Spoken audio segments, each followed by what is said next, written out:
તમારી સ્ક્રીન ઉપર પણ સ્વાધ્યાય 3.2 દેખાતું હશે, બરાબર. પહેલો જ પ્રશ્ન બહુ સરસ મજાનો છે, અહીંયાથી જ આપણે શરૂ કરીએ છીએ. જો સ્ક્રીન ઉપર જુઓ 3.2 માં તમને પ્રશ્ન 1 જે છે એમાં તમને આવી આકૃતિ દેખાતી હશે,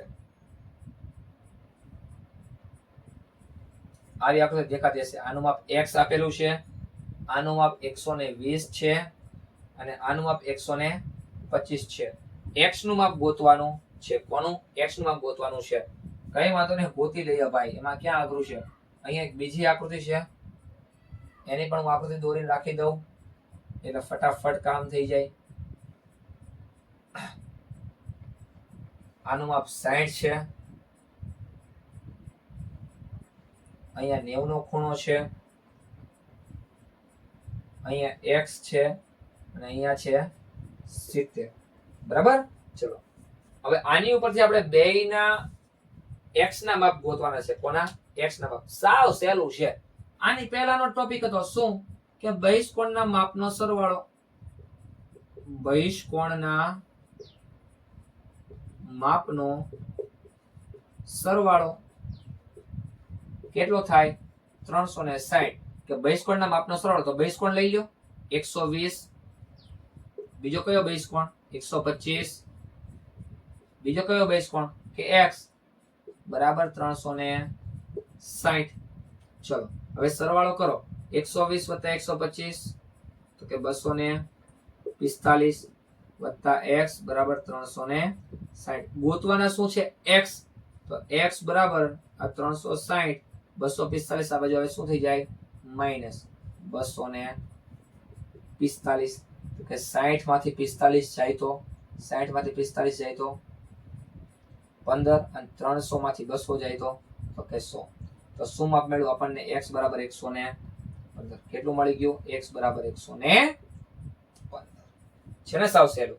તો આ x નું માપ શું મળી ગયું? 115. એવી જ રીતે આમાં સાવ સહેલું છે, આખો નહીં ગણાવો ભાઈ, આ જાતે કરવાનો છે. બહિષ્કોણના માપનો સરવાળો આ જાતે કરજો ભાઈ. કેટલો થાય? 360. બહિષ્કોણ કયા કયા? તો કે આ 90. જો આપ્યું નથી, અહીંયા લખેલું નથી, પણ આવી નિશાની કરી છે. તો હું તમને એમ કહું છું, તમે નાના હતા, નાના એટલે ધોરણ 7 માં, તો આવી નિશાની કરી હોય તો આને 90 નો ખૂણો સમજવાનો. તો આ 90 વત્તા આ 70 વત્તા આ x વત્તા આ, જો અહીંયા એવી નિશાની એટલે એ 90 વત્તા 60. એ બધાનો સરવાળો 360. ચલો બધાનો સરવાળો કરો, x ની કિંમત મેળવો. આ તમારે જાતે કરવાનો. આનો જવાબ શું આવે? પ્રશ્નનો ક્રમાંક અને પેટા ક્રમાંક કરીને જવાબ શું આવે, જવાબ તમે કોમેન્ટમાં દેવાનો છે, બરાબર. ચલો એના પછી હવે તમારે પ્રશ્ન નંબર 2 સ્ક્રીન પર પ્રશ્ન 2 દેખાય, એ વાંચો ધ્યાનથી. શું કહેવા માંગે છે? પ્રશ્ન 2 ધ્યાનથી વાંચો. શું કહેવા માંગે છે? તો પ્રશ્ન 2 આપણને એવું કહે છે કે નીચે પ્રમાણેની બાજુઓ ધરાવતો નિયમિત બહુકોણના બહિષ્કોણનું માપ શોધો. ઓય રે, આવા સહેલા પ્રશ્નો આવી જાય તો મજા આવી જાય. ચલો એમાં પહેલું છે 9 બાજુ. કેટલી? 9 બાજુ. અને પછી શું છે? બી માં છે 15 બાજુ. કેટલી? 15 બાજુ. એટલે મારે એવા બહિષ્કોણનું માપ આપવાનું છે કે જેમાં 9 બાજુ અને 15 બાજુ હોય. આના પહેલા સૂત્ર ગયું કયું? કે બહિષ્કોણનું માપ બરાબર શું થાય? 360 ભાગ્યા બાજુની સંખ્યા. આ એક દાખલો હું ગણું, આ જાતે ગણવાનો હો, એટલે પ્રેક્ટિસ થઈ જાય. તો 360 ભાગ્યા બહિષ્કોણની બાજુની સંખ્યા શું છે? તો કે 9. તો ચલો 9 ચોક 36. શું મને જવાબ મળ્યો? 40 અંશ. તો બહિષ્કોણનું માપ કેટલું મળી ગયું? 40 અંશ. શું મળી ગયું? 40 અંશ, બરાબર. અને એ જ રીતે છે બહિષ્કોણનું માપ શોધો. તો આ પાછું તમારે શું કરવાનું? જાતે શોધવાનું છે. અને આનો જવાબ પાછો કોમેન્ટમાં આપવાનો છે. તો શરૂ કરીએ હવે પાછો એનો પ્રશ્ન 3. પ્રશ્ન 3 માં શું કીધું છે? ધ્યાનથી જુઓ તો પ્રશ્ન 3 માં આપણને શું કીધું છે? ચલો સ્ક્રીન ઉપર છે તે પ્રશ્ન જોઈ લ્યો. પ્રશ્નમાં એવું કીધું છે, એક નિયમિત બહુકોણને કેટલી બાજુઓ હોય તો દરેક બહિષ્કોણનું માપ 24 થાય? દરેક બહિષ્કોણનું માપ કેવું થાય? 24. બહિષ્કોણનું માપ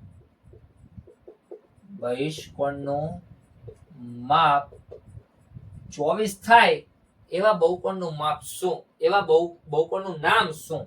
એટલે કે કેટલી બાજુ હોય? તો આપણી પાસે એક જ સૂત્ર છે, જો બહિષ્કોણ નું માપ બરાબર 360 છેદમાં બાજુની સંખ્યા. અને આપણને બાજુની સંખ્યા જ કીધી છે ને, જોઈ લ્યો બાજુની સંખ્યા. કેટલી બાજુ હોય? તો બાજુની સંખ્યા જે જોતું હોય એ ઉપર રાખવાનું. મારે બાજુની સંખ્યા જોઈ છે ને, તો આને ઉપર એટલે અહીંયા નહીં, આને અહીંયા લાવું તો ઉપર આવી જાય. આ રહ્યું એ અહીંયા આવે ક્યાં આવી જાય? ઉપર. અને આ ઉપર છે અહીંયા જાય તો નીચે. બરાબર, કઈ વાંધો નહીં, આપણે હમણાં કરીએ. ચલો મારી પાસે 24 છે તો આમાં 24 મૂકી દો.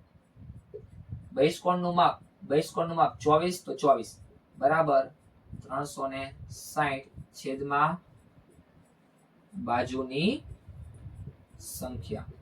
બાજુની સંખ્યા જોઈ છે તો આને અહીંયા લાવો, 24 નીચે આવી જાય તો બાજુની સંખ્યા બરાબર શું મળી જાય? 360 છેદમાં 24. હવે આ ભાગાકાર તમારે જાતે કરવાનો છે અને જવાબ મને શેમાં આપશો? કોમેન્ટમાં. ભાગાકાર કરીને મને જવાબ આપો કે કેટલી બાજુ વાળો બહુકોણ હશે અને એનું નામ પણ મને કહેજો. એનું નામ પણ મને તમારે કહેવાનું છે. ભાગાકાર કરો, એનો જવાબ શું આવે છે તો કહી દેવાનું કે આટલી બાજુ એની સંખ્યા એમાં હોય. એના પછીનો પ્રશ્ન શું કીધો સ્ક્રીન ઉપર વાંચો તો, કે એક નિયમિત બહુકોણને કેટલી બાજુ હોય તો દરેક અંતઃકોણનું માપ 165 થાય. અંતઃકોણ આપ્યો, જો આ સરસ આપ્યું અંતઃકોણ. આ ફેરવો જો પ્રશ્ન. અંતઃકોણનું માપ 165. આપણી પાસે તો સૂત્રમાં બહિષ્કોણ છે. શું છે? બહિષ્કોણ. તો આપણે પહેલા શું કરશું? બહિષ્કોણ મેળવી લેશું. શું મેળવીશું? બહિષ્કોણ. તો આપણને ખબર છે અંતઃકોણ વત્તા બહિષ્કોણ બરાબર શું થાય? 180. શા માટે મેં આ સૂત્ર પહેલા લીધું? કારણ કે મારે બહિષ્કોણ પહેલા જોશે. બહિષ્કોણ આપણો રાજા છે ઈ પહેલા જોશે. તો અંતઃકોણ 165 છે, બહિષ્કોણ ખબર નથી, ઈ ગોતવાનો છે બરાબર 180. તો બહિષ્કોણ મારે જોતો હોય તો 180 માંથી 165 શું કરી દો? બાદ કરી દો ભાઈ. કેટલા વધે? 15. કેટલા વધે? 15. તો બહિષ્કોણ કેટલા મળ્યા?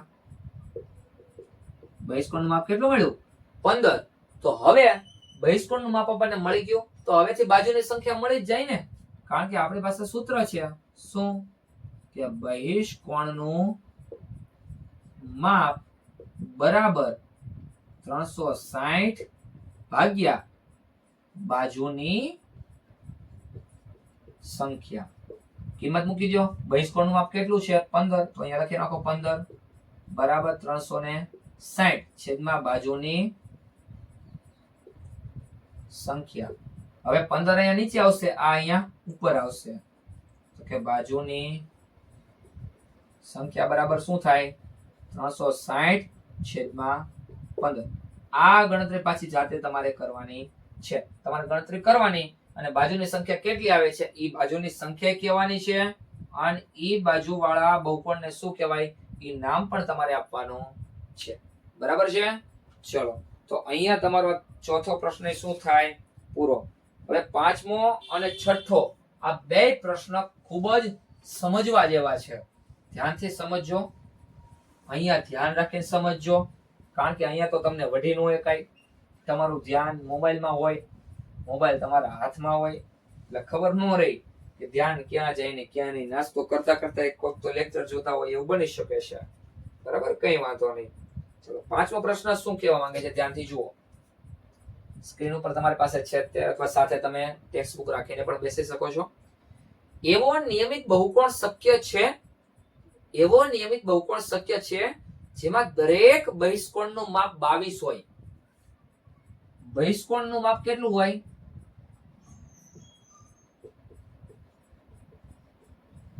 બહિષ્કોણનું માપ 22 અંશ હોય. આવું શક્ય છે છોકરાઓ? ચલો જોઈએ. જો શક્ય હોય તો બાજુની સંખ્યા મળશે. અને કેવી મળે? પૂર્ણાંકમાં મળે, પોઈન્ટમાં ન મળે. કારણ કે કોઈ પોઈન્ટ વાળી બાજુ હોય ન હોય. ચલો આપણે જોઈએ છીએ તો કે બહિષ્કોણનું માપ બરાબર 360 ભાગ્યા બાજુની સંખ્યા. તો બાજુની સંખ્યા અહીં આવી જશે ઉપર. બાજુની સંખ્યા બરાબર 360 છેદમાં શું આવે? બહિષ્કોણનું માપ. તો બહિષ્કોણનું માપ કેટલું છે? 22 અંશ. શું છે? 22 અંશ. આ અહીંયા આવ્યું, આ અહીં આવી ગયું. જો બાજુની સંખ્યા અહીંયા ઉપર આવી ગઈ, બહિષ્કોણનું માપ અહીંયા નીચે, એટલે મેં ડાયરેક્ટ 22 અંશ લખ્યા છે. આનો ભાગાકાર કરો તો જો 360 ભાગ્યા 22.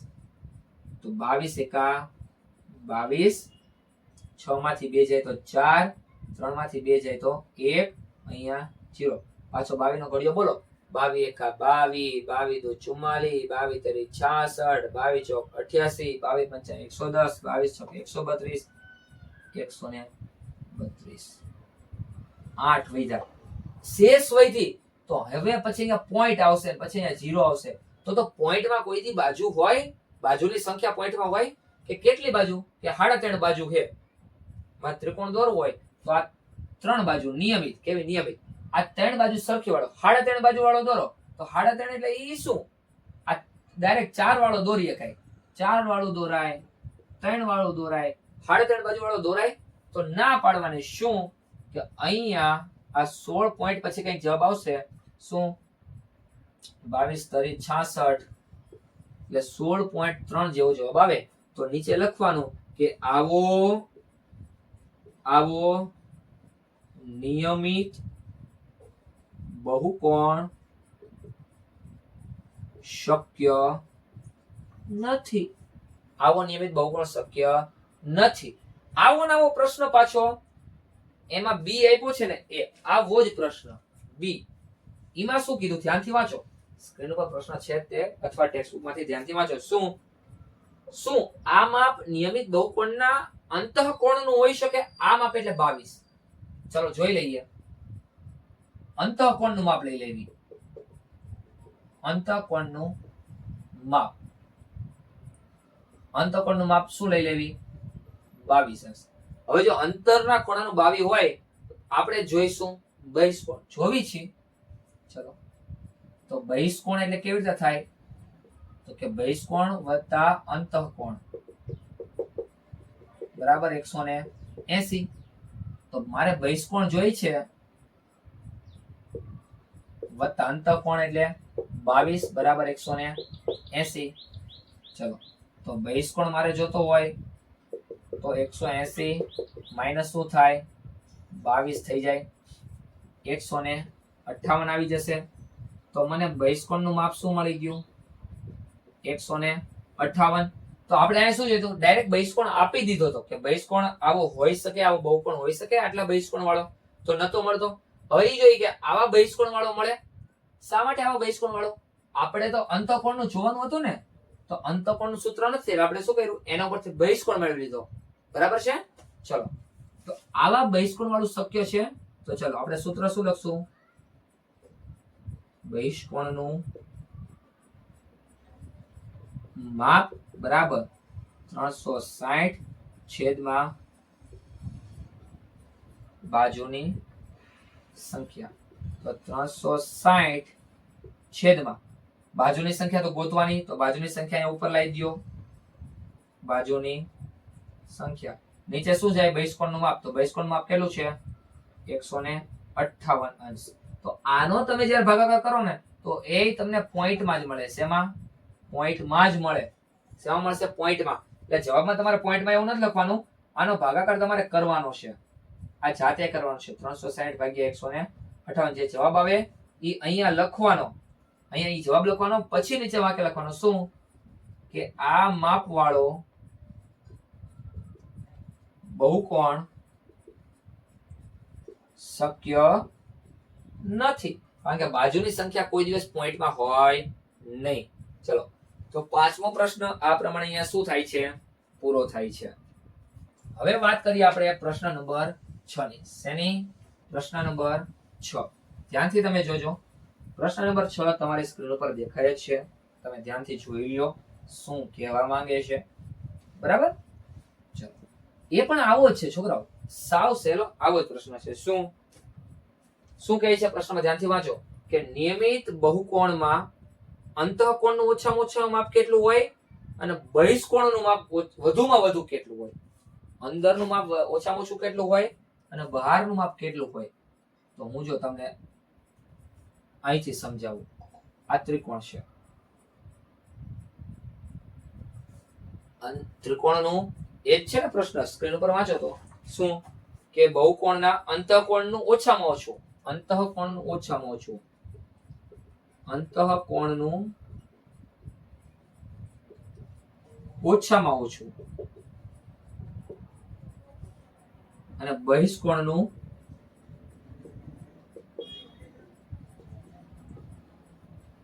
વધુમાં વધુ.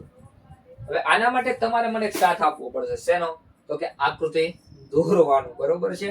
આના પહેલાનો જે કોઠો અમે તમને લખાવ્યો ને અને બાકીનો તમને જાતે લખવા આપ્યો, ઈ તમે અલગ લખ્યું હોય તો તમે જુઓ, અથવા તો વિડીયો પાછળ પાછો કોઠો પહેલા એકવાર લખી લ્યો. બરાબર? કારણ કે એ આમાં બહુ જરૂરી છે. ચલો, આ ત્રિકોણ છે. ત્રિકોણના અંદરના તમામ ખૂણા કેટલાના હોય? તો કે 60 ના હોય. કેટલાના હોય? 60 ના હોય. ઈ 60 હોય તો બહારનો કેટલાનો થાય? 120 નો. બહારનો ખૂણો કેટલાનો થાય? 120 નો. છઠ્ઠા પ્રશ્નનો જવાબ છે હો. છઠ્ઠાનો આ A છે અને આ B છે. અંતઃકોણનું ઓછામાં ઓછું માપ કીધું છે. હજી આપણને સમજવાનું છે.